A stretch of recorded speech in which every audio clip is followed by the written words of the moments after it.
There are moments in history that don't just wound a nation, they bleed it.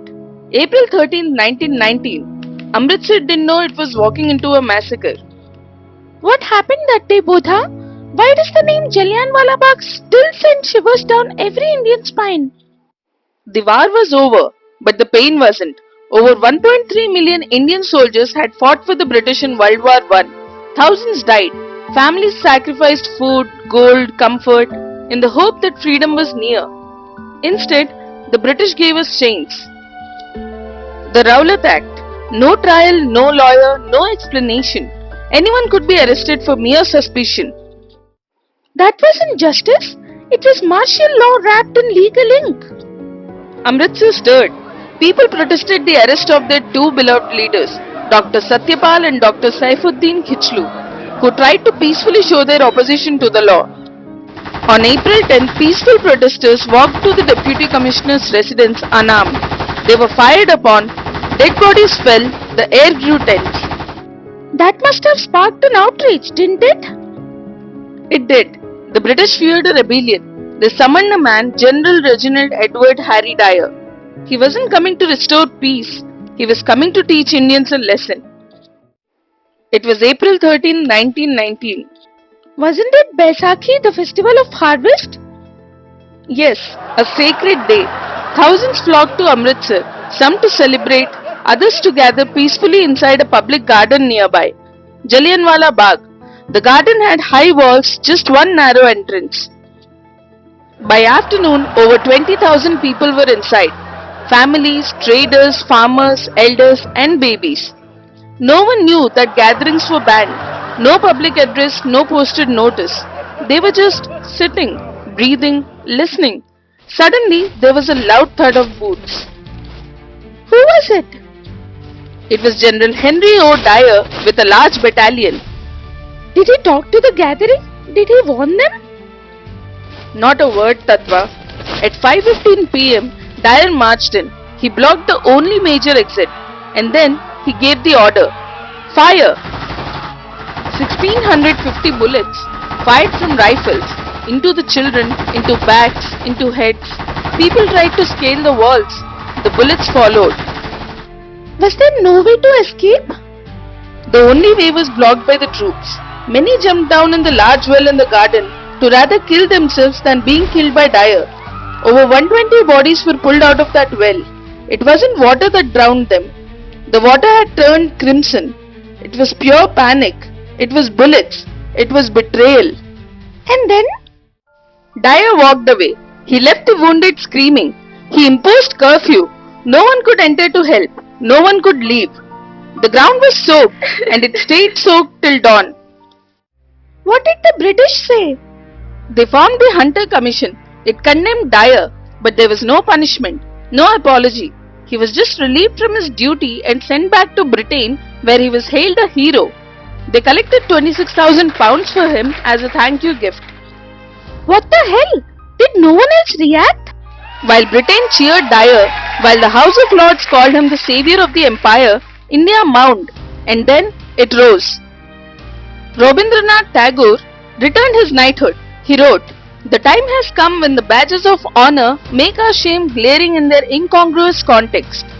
The event galvanized the national leaders and the public, leading to the non-cooperation movement led by Mahatma Gandhi. Was that all?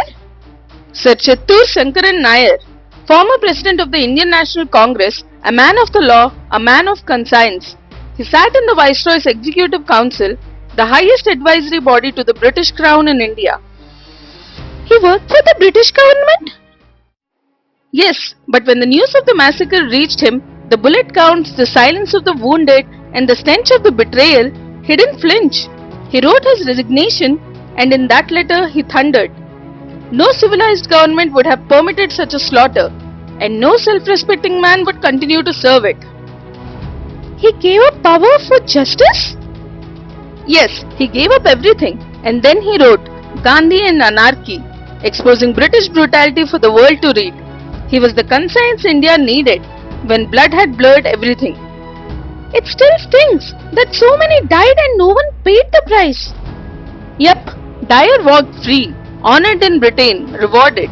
Michael Francis O'Dwyer, the governor of Punjab at the time of the massacre, the one who backed General Dyer, praised him, called the massacre necessary, he too remained untouched. But history always has a witness, and sometimes that witness waits. Who was he? Udham Singh. He wasn't just a witness, he was the soul of every dying scream that day. He watched as people begged, he watched as the bullets flew, he watched the sun set on a blood-soaked Baisakhi. He left the Bagh, but it never left him. It must have been traumatic for him. He wandered from Punjab to Kashmir, to East Africa, to the USA, to Europe. He joined the Ghadar movement, learned languages, took aliases. He was hunted, imprisoned and watched. He waited for one chance. For 21 years, he carried Jallianwala Bagh inside him, like a blade made of memory. He didn't kill Dyer. The man had died of illness in 1927.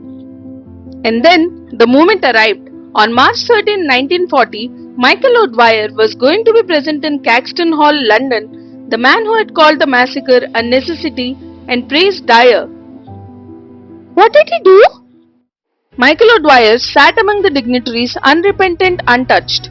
Udham Singh carried a revolver hidden in a book and went inside the hall. As Michael O'Dwyer was giving a speech, he shot him twice at point-blank range. O'Dwyer fell. Blood spilled on the British marble, a red echo of what once soaked the Amritsar soil. Did Udham Singh escape? No, he didn't flinch. He was arrested on the spot, calm, composed, proud. And in the court, when asked why, he said, "I have no fear of death. I am proud to die for my country.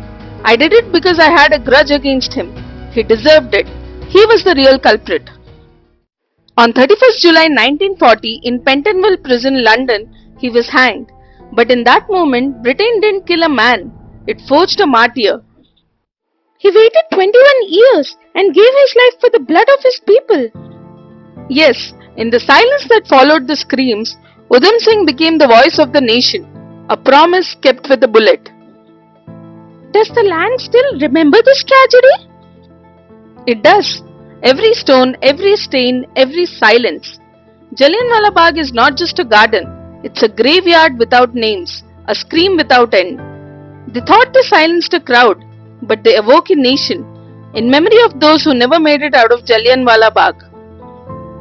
If the story moved you, if you felt the pain that still lingers in the soil of Jallianwala Bagh, then help us keep these voices alive. Like this video, share it with those who have forgotten, and subscribe to Bodha Hoots, where stories aren't just told, they're remembered.